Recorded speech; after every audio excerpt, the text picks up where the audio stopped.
translating pool on different occasions made two statements that sound almost as mottos and would seem conflicting, but actually put the job into a nutshell. They are: translating is fun. And the other: you don't have to be mad to work here, but it sure helps.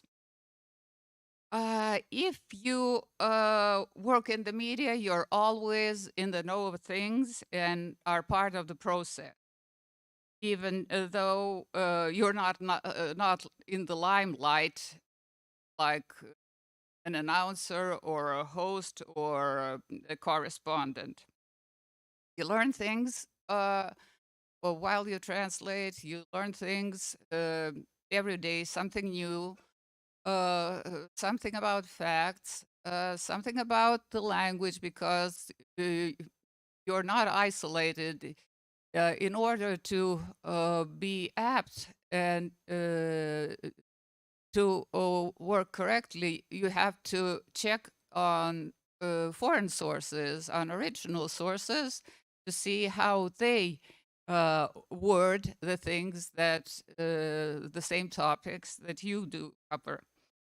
And skills, thus your skills develop and improve with every passing day. Because willingly or unwillingly, you have to learn new terms and language patterns, unlike a teacher who can stick to his or her textbooks for years and years. Translating is also good for your brains. It makes them run continuously and putting off aging and senility. We see technical progress is only gaining momentum. When I started out, we used mechanical typewriters and relied only on a few dictionaries. We at Radio were lucky enough to have Encyclopedia Britannica or Europe Reference Book on all members of the United Nations at our disposal. Great. We were also privileged to lend The Economist and Time magazines from our inquiry service. Compared to this day, collecting proper information and finding the right words and terms took an eternity. You could spend hours looking for a certain name or term. So today we use fast computers, rely on Multitran and other online dictionaries, and it's important to use dictionaries, of course, because otherwise it's impossible. And you can find any company or personality name, Google a geographical name, or retrieve a quote, just making a few clicks. On the one hand, it makes the job much easier, but on the other, it increases competition, which we didn't know in the old times, and makes the work much more intense. Some people believe that technical progress, bringing along the widespread of online translating and interpreting devices, makes the work of a translator or interpreter, I suppose, unnecessary or even obsolete. I would not quite agree with that, at least in the nearest future.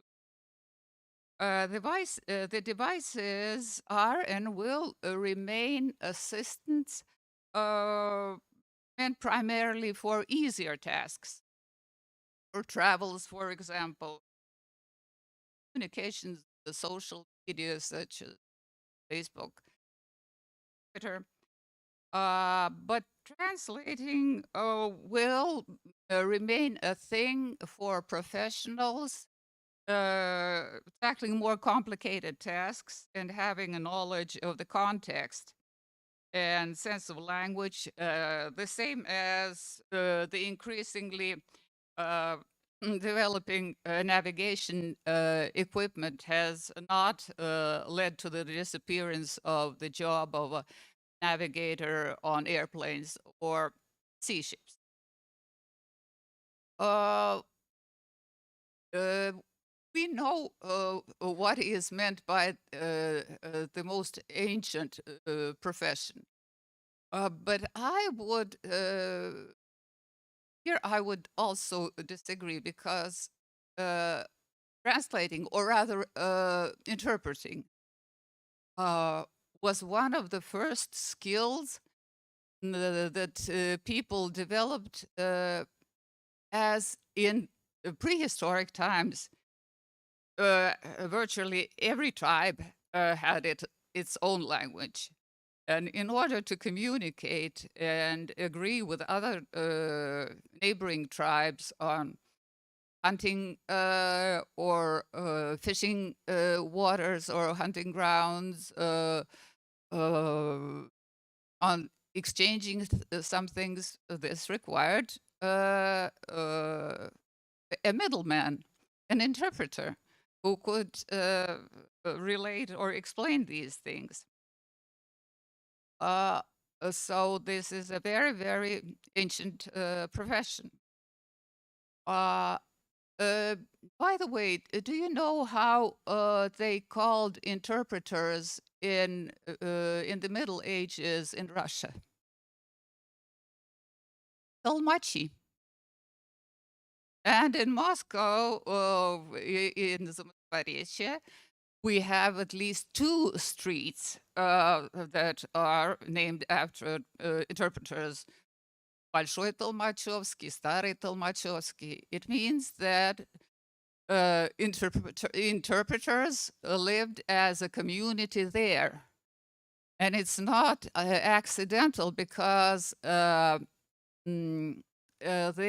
road to the Golden Horde, Zlataya Orda, ran there, and merchants from there, they settled around, and they needed interpreters to help them in their trade, in their contacts with local people. Of course, with the development of artificial intelligence, gradually translating will be gradually will be ousted, but that won't happen soon. We have opportunities to work as translators, I suppose, for decades. But it won't die away. The profession won't die away altogether. Because, for instance, if you take older times when before industrialization, every man in a village was a plowman, and every woman was a weaver. Every village had a blacksmith and a potter. Now, with industries, we don't have to do it ourselves and use the products that are manufactured. But still, all these occupations, they have survived, but they have become handicrafts, folk arts. They have become a form of art, which is highly valued because these things are handmade and they are made by enthusiasts. I suppose that translating will also remain in the very distant future an occupation for the few who will be interested and will face such compelling tasks as translating poetry and prose, some old documents, things that require non-standard approaches. And this will also be sort of handmade. And as for interpreting, it will not, at least, it will not die away either, because even nowadays, often politicians or business people, they know a foreign language to a certain state.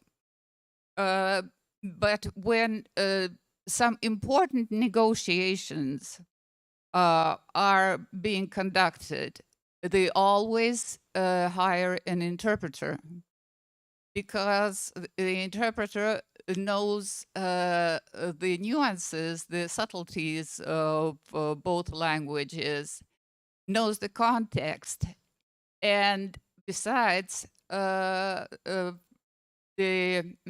parties to the talks, while the interpreter is interpreting, they have time to think over their answers and their responses. So that's one of the reasons why interpreting will also remain.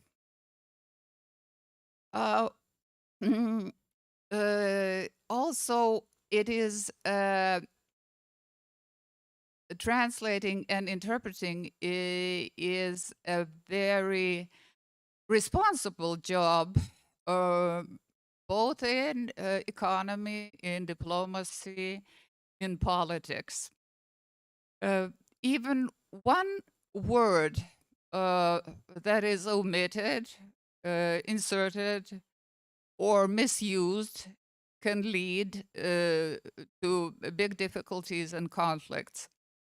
For instance, during my work at Interfacts, there were at least 3 or 4 occasions when such small mistakes led to diplomatic and political scandals internationally.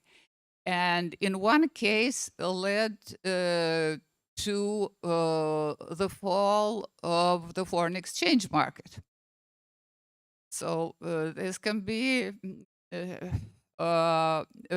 very important or even disastrous in some respects. This is what I wanted to tell you in general, my feelings and my outlook. As for my experience of working at Radio Moscow, I must say that it was a very big organization, which was divided into language groups or geographical group. There was a special section for African countries, for Latin American countries, for English-speaking countries. And as we lived in days of the Soviet Union, there was a separate section for Western European countries and for social countries. We worked in the English language service. And the things were organized so that we had texts for our translation, part of which were centralized, which means that they were the same for all of the different sections. And also, each section had its own commentaries, reports, and reviews meant for listeners in specific areas, dealing with matters in those countries or relations between the Soviet Union and the said countries. For example, in many African countries and in India, there were so-called clubs of listeners of Radio Moscow. The thing was that we broadcast in many local languages in these poor countries where many people could not afford to have their own radio sets. And they would, these people, especially in rural communities, they would get together and listen to Radio Moscow together. And they formed clubs. And they would send letters, and based on these letters, had our own programs. Uh, the, within the English language section, the World Service of Radio Moscow, we had our special translating pool. And work was divided between translators and style editors because translators had different experiences, different skills, and the objective of style editors was to look through the texts and not so much look for mistakes, but to keep the style more or less the same, because the style of every person has his personal style. It's an illusion to think that one and the same thing can be translated in only one way. It can be translated in many ways, and that's one of the good things about translating. And radio has its own specifics, and we also had an audience that differed from Soviet audience, and thus in our translation we had to adapt many Soviet realia for our foreign listeners. And the attitude, at least at Radio Moscow, we were lucky enough, unlike us agency, we didn't regard the Russian text as a holy cow, and we could not change it much, but we could make it more readable and understandable to the foreign listener. And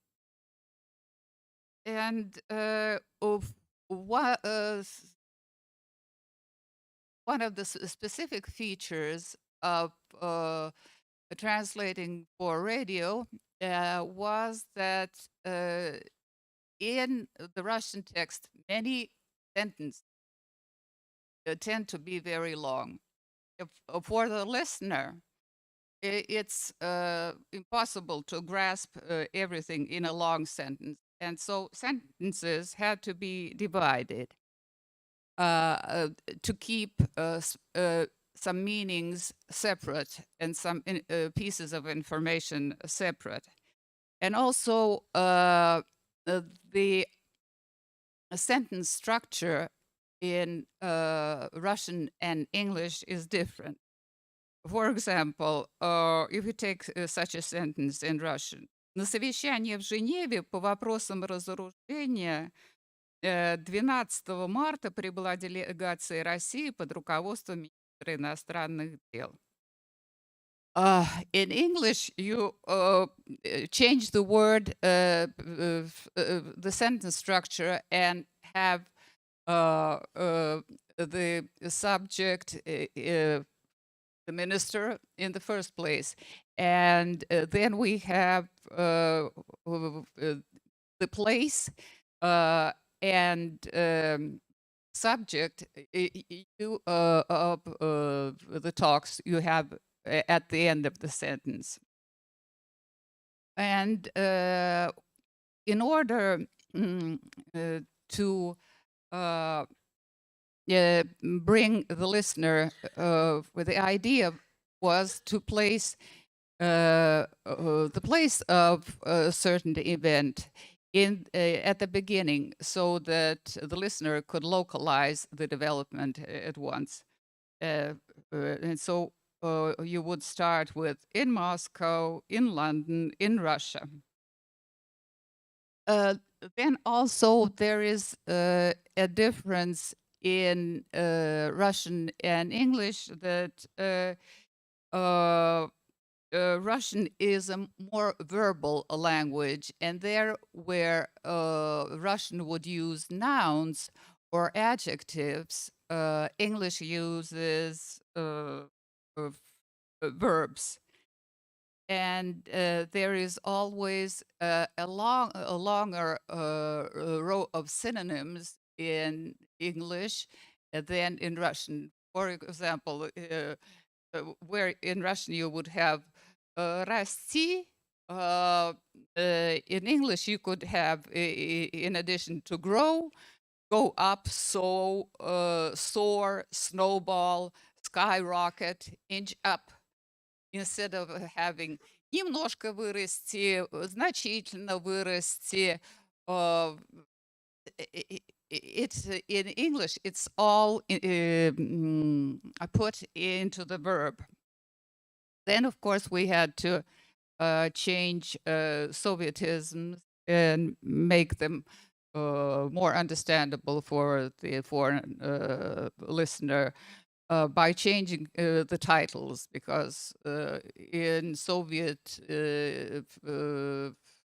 usage, it would be the chairman of the presidium of the Supreme Soviet, and so on. So, General Secretary of the Central Committee of the Soviet Communist Party, and we would simply give Soviet Brezhnev, and so on. Of course, translators are very important for a foreign service of radio. But the person in the limelight is the announcer. He or she is the person who represents the radio station. And it only seems that it's an easy job. Well, you get the text and you start reading. Not that is simple, because there may be some unknown geographical names, complex long words, names of some foreign political leaders that may be odd or very long. And so reading off the page is very rare. Usually an announcer has time and takes time to prepare before going on air. From this, I would proceed to my work at Interfacts. While there are differences in translating and the arrangement of news writing in at a radio station and in a news agency. Of course, the same thing that likens to is to bring Russian realities more understandable for a foreign reader. But there are differences, for instance, in structuring the text. I would want to read out a few things from our style book that we rely upon at Interfacts. It says that our goals are, firstly, uniformity and adherence to some sort of in-house style, as we mostly have in the past and are mostly doing now. Secondly, consistency. We write in a way that enables users to locate names in our archive with ease. Thirdly, to follow widely recognized and authoritative standards of others like Reuters and Bloomberg. There is no right or wrong about all of this, and other sources may write differently, but it is essential that we at Interfacts are all writing the same way and following the same set of standards. And there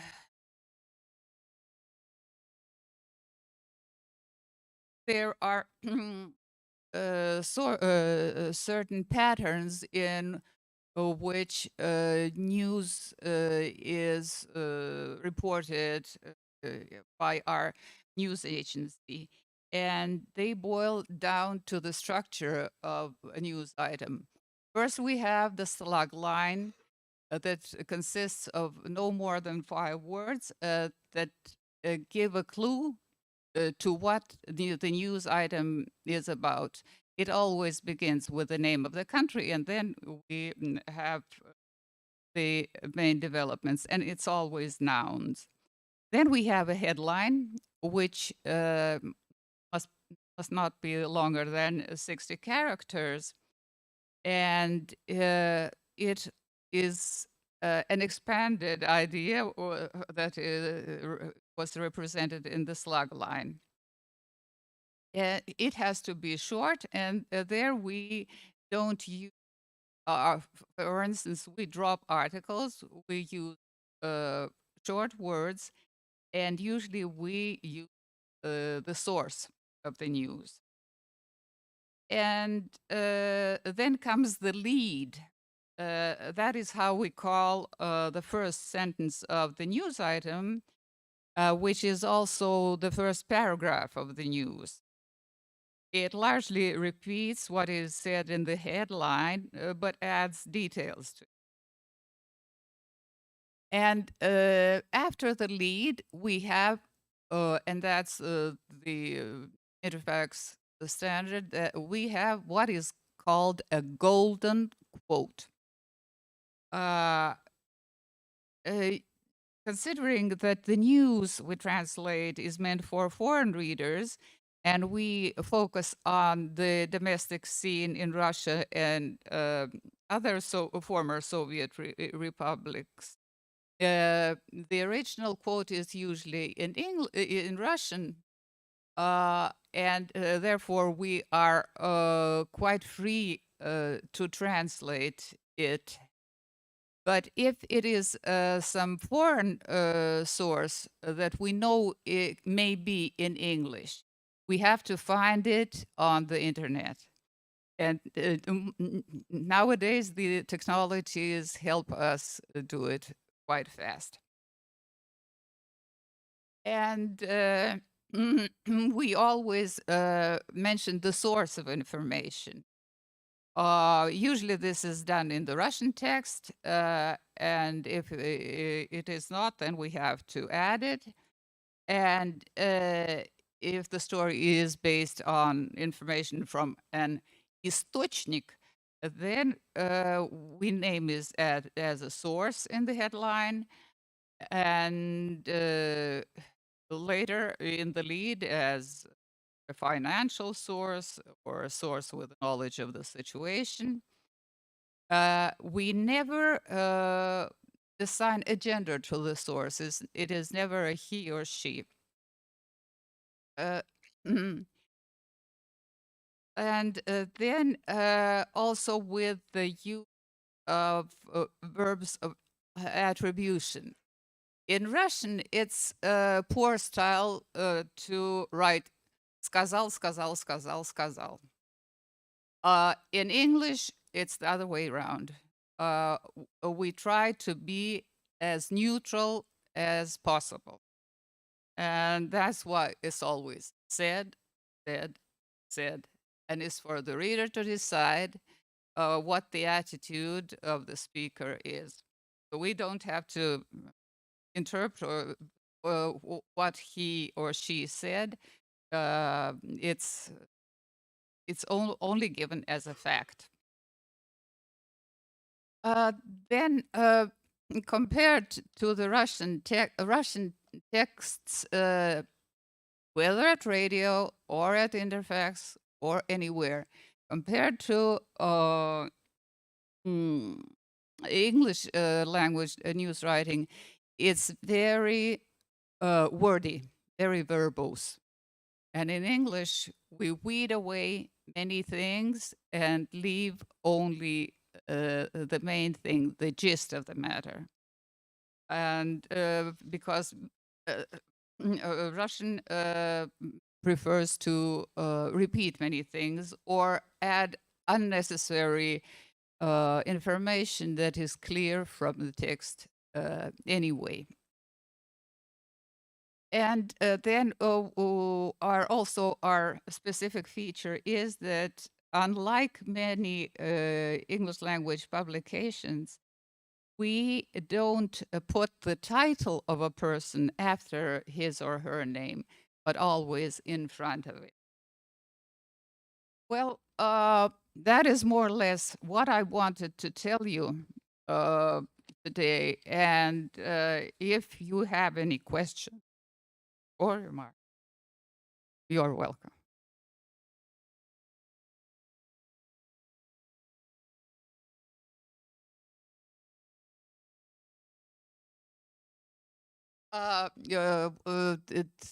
One of them was our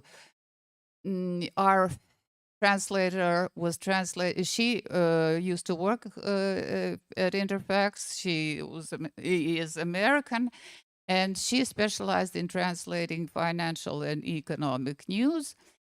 And she wrote about.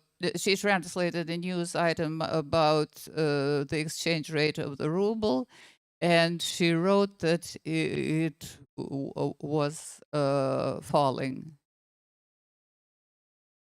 And the market reacted immediately. And there were very strong repercussions because one of our strongest products is economic and our economic and financial newswire. And we got immediate news from the Moscow Currency Exchange. That people, the thing is that we started out as a political news agency, but now our main focus is economics, and we have been followed and relied and are regarded as a reputed news agency. Therefore, when that thing appeared, it caused a scandal. Another thing was in relations with Iran. There was a diplomatic scandal because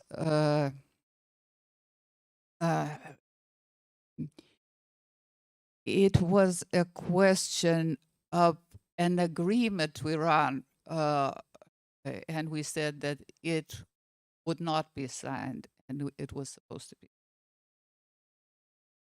And one more was a quote from Primakov when he was foreign minister or prime minister. I don't remember exactly. Now it was about relations with NATO. And the word not was omitted. And it also concerned some agreement. In all these cases, our bosses had to give explanations and try to sort things out. the translators in question, they were not fired, but they were fined. For such mistakes, our employees are fined. And as far as NATO is concerned, the thing was quite easily settled, but the Iranians, they were disappointed for a very long time, and some of the contacts were disrupted for several months. So it happens. We have a system of checking and double checking, but human errors occur everywhere, and things are sometimes overlooked, because after a translator translates a news item, it's sent to a style editor. But when there is much work or a person is tired, we have shift work, not round the clock, but from morning till night. It happens. But it wasn't a mistake, but there was one scandal which resulted in the dismissal of a person. It wasn't the 1st of March. But for some reason, this person, he was an American, he wrote himself a news item about Gennady Zyuganov playing tennis with Boris Yeltsin. It was a joke. And he sent it to, we didn't have the system of double checking then. We only had a lady who would send it on the wire. He thought that she would understand that it is a joke.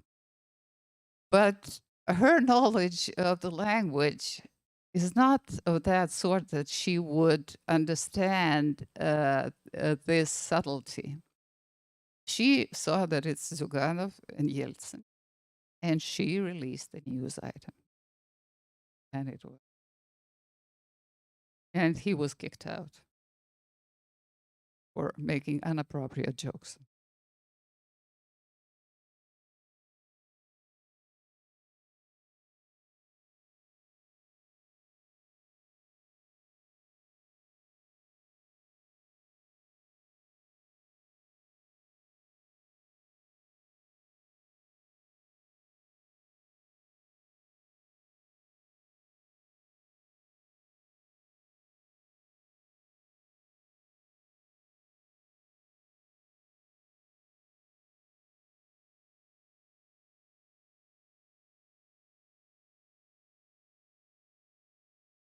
You shouldn't be scared. Because before you begin, you think it's easy. But when you start, it may seem overwhelming. Some things may become easy, others may seem, oh no, how to do it. And if you do, and translating in this sense is easier because when you interpret and something blocks your mind, going to do, I don't know what to do. What am I going to say? Not to be afraid. If you work within a team, ask those who are more experienced. It's the best way, because though translators, in a sense, we are all competitors, but there is a strong feeling of friendship, of mutual support. And if it's a team of people, they may not be consensus, but people will try to help you and give you advice. It's for you to decide which version to take. And it's a long distance job. You don't become a master at once, but when you start working, the more you do, the better you become.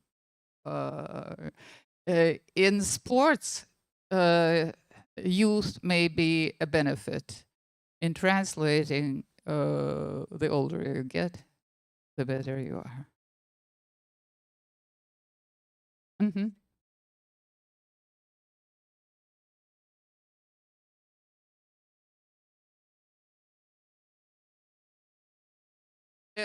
It depends on what the purpose of the translation. You can start out with simple things, with some letters like that, and just proceed and grow. It's better to start maybe at an earlier stage, but do simple things, because it's a technique. It's just you learn to do it. It's a mental effort. And if you learn first simple things, then more difficult. You increase your vocabulary, you increase your speed. You learn to find sources, or dictionaries, or other sources that are necessary for you. So you don't necessarily have to have a very high level to start.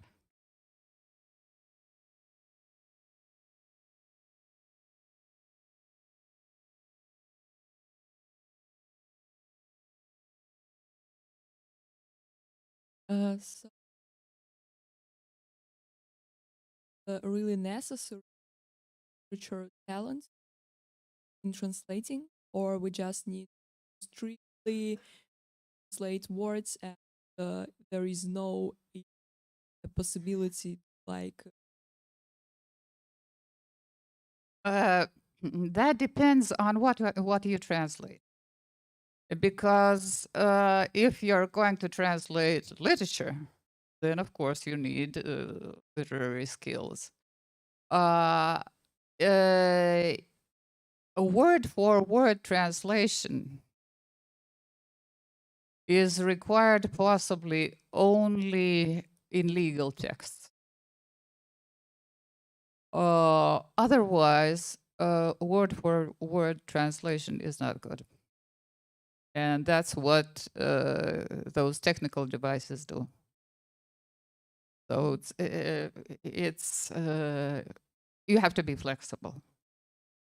And when if you translate some technical text, description of some machine, you have to know the actual names of all the components parts. You can't invent anything, but in some other contexts, you may, for instance, translating news or the media. And in the news also, when it's a question of, or financial documents, there you have to be strict. There you have to have all the words right, because otherwise that can cause financial problems to someone. just one more question. What will you do in a situation? A word, example, English words, and don't know, or like the Russian language don't even the synonym. So how would you solve this? You don't translate word for word. You translate ideas. So it doesn't have to be one word. You can describe it.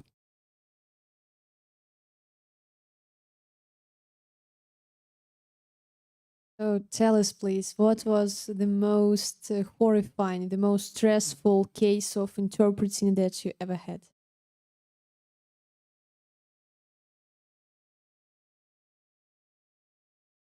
Really interesting to know, not only your highs, high points, your also lows.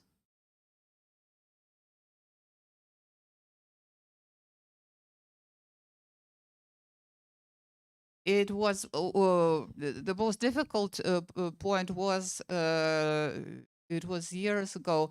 Well, I do mainly translation.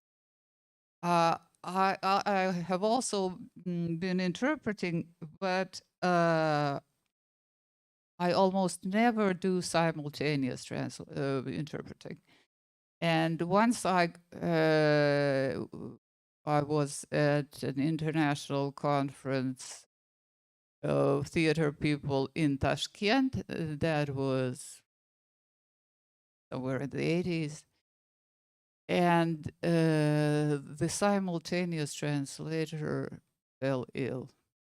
And they placed me in the booth. It was horrible. Because some of the speakers, they had written reports, and it was easier. Of course, not all of them followed these report literally, but at least you could follow it. But when people spoke off the cuff, you have to know there's certain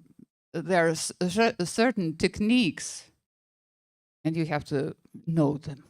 And have to learn it. What horrible. And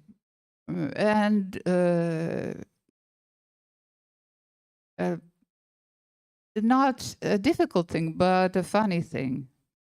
Of course, when you work in some field for a long time, you have dreams about it. And I had a dream that I forgot the name of a cruise missile or some sort of a nuclear missile. And in my dream, I was thinking and thinking, and then I had it. Though there had been no talks on this sort of missiles for maybe 10 years. So it was quite natural to forget the term. And a few days later, Putin came out with an initiative of holding talks on these very missiles. There have been once, well, in Soviet times, we were not fined for our mistakes or misinterpretations, and they were reprimands, выговор. And I was reprimanded. In those days, some terms were forbidden, like nowadays. And you could not, some words were officially forbidden, like our colleague, Sasha Zakharov, he was punished for calling the Chernobyl accident a disaster. Later, it was recognized to be as a disaster. But at first, when he called it a disaster, he was reprimanded. And I was reprimanded for calling developing countries third world.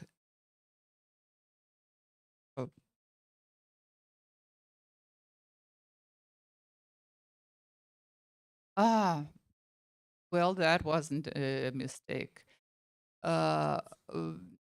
When we also had a case at Radio Moscow, and if you look on the internet, you will find this story. We had an announcer, or actually he started out as a translator, Vladimir Danchev. And then he was given the job of an announcer, and at night in those days there was no control over the news that went straight on the air, and it was the time of the Afghan war. And of course, we always called it only as internationalist assistance and things like that. It never called it a war or invasion. But he started calling an invasion and reading the news, but giving in his own interpretation. And that lasted for quite a time. And nobody knew about it except our listeners. Before it cropped up somewhere in the Western media. And they tracked him already, the Soviet authorities tracked him and wanted to punish him. But luckily for him, those were vegetarian times. He was given a tip that the KGB was after him, and first he fled to our radio rest house near Moscow, but they found him there. But he wasn't jailed. He was simply declared insane.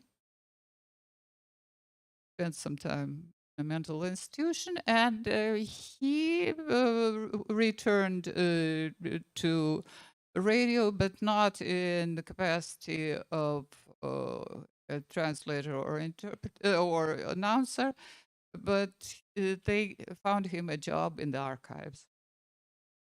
Cool.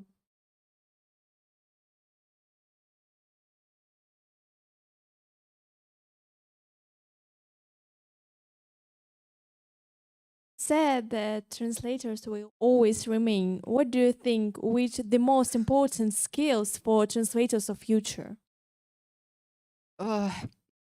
In the future, why I think it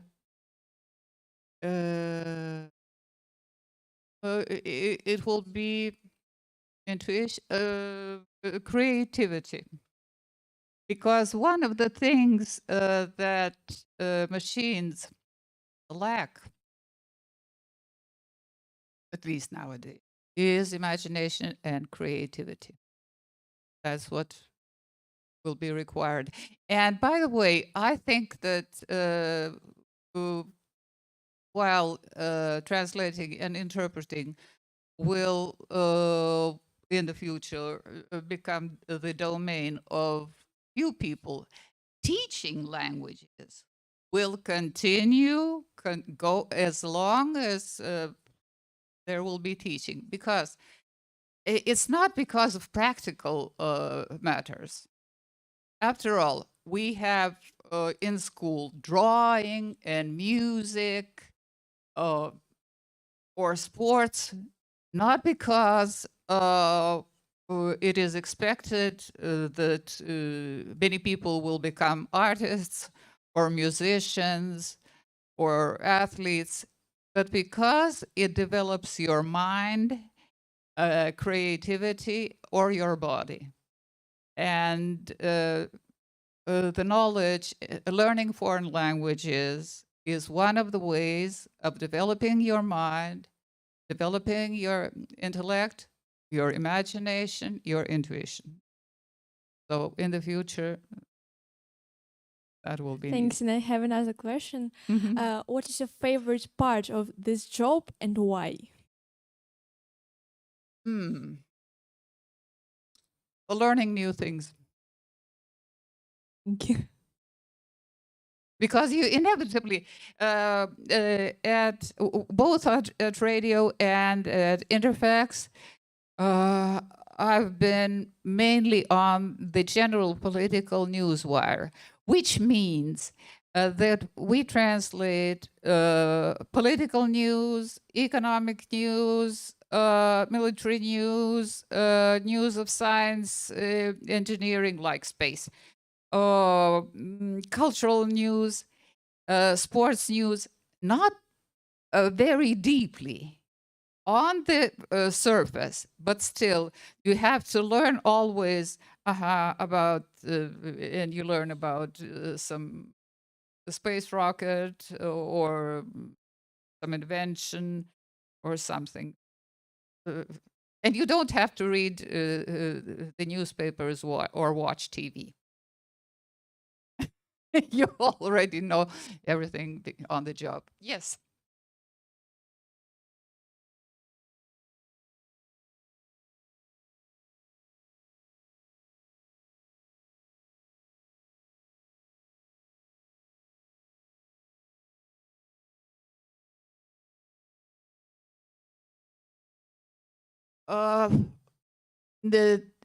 Of course, these restrictions limit some of the opportunities, but it's only a question of, I would say, many Western languages, because languages and translating and interpreting will be a function, not necessarily human, that will last as long as there are different languages. The function of translating will be always required. Different languages will exist for a long time. It's simply that nowadays the stress will be shifted towards Chinese or Japanese or some other languages. Or Spanish, because relations with Latin America are more or less okay. It's and then after all, English is an international language. It will be used, but not with native speakers, because after all, in India, which has the world's biggest population, English is an official language. It's simply that the opportunities change.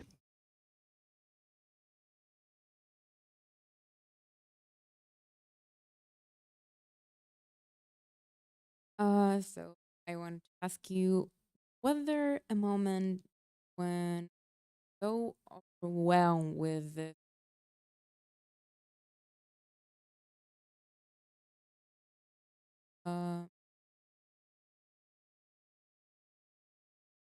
that kind?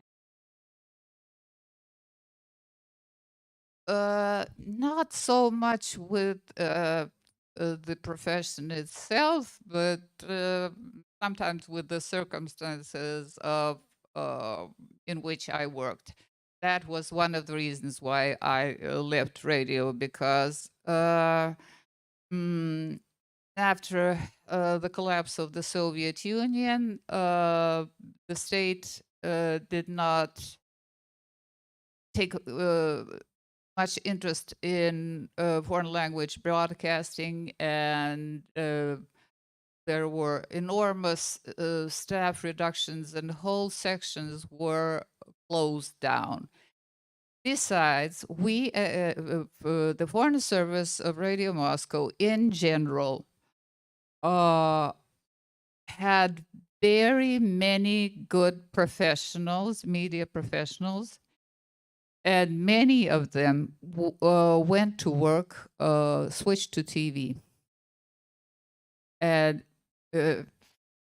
I will not start naming all these people, dozens of them. And I felt it was empty. You would go in the building, and poorly lit corridors, and some people would appear there almost as ghosts. "Oh, are you still here?" Someone would ask. No, it was that was the case. As for working at Interfacts, I miss radio in the sense that here I only translate, sometimes interpret at news conferences or some negotiations. I miss the creative spirit we used to have at radio, where I also had an opportunity to journalistic opportunities. You could, if you wanted, you could try. We were given the free hand there. How I substitute what I find instead as an addition, I dance and perform. So that's my form of creativity. Mhm.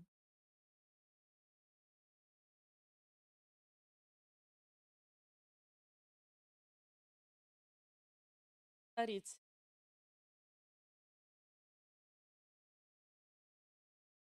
Интересный, креатив.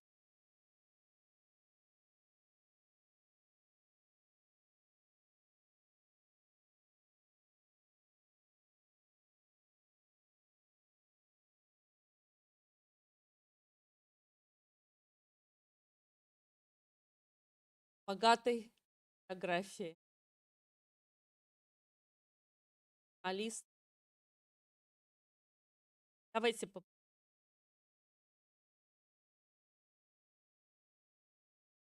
Thank you, colleagues. I was very happy to meet you.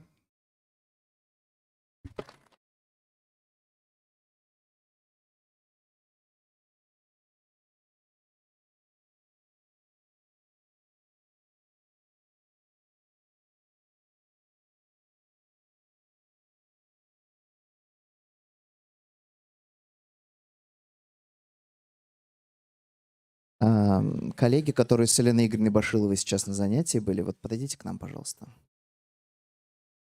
Студенты Елены Игоревны Башиловой, пожалуйста, подойдите к нам. Какая у нас? СФАН 202. Мы хотим, чтобы вы сфотографировались с нашим переводом, если можно.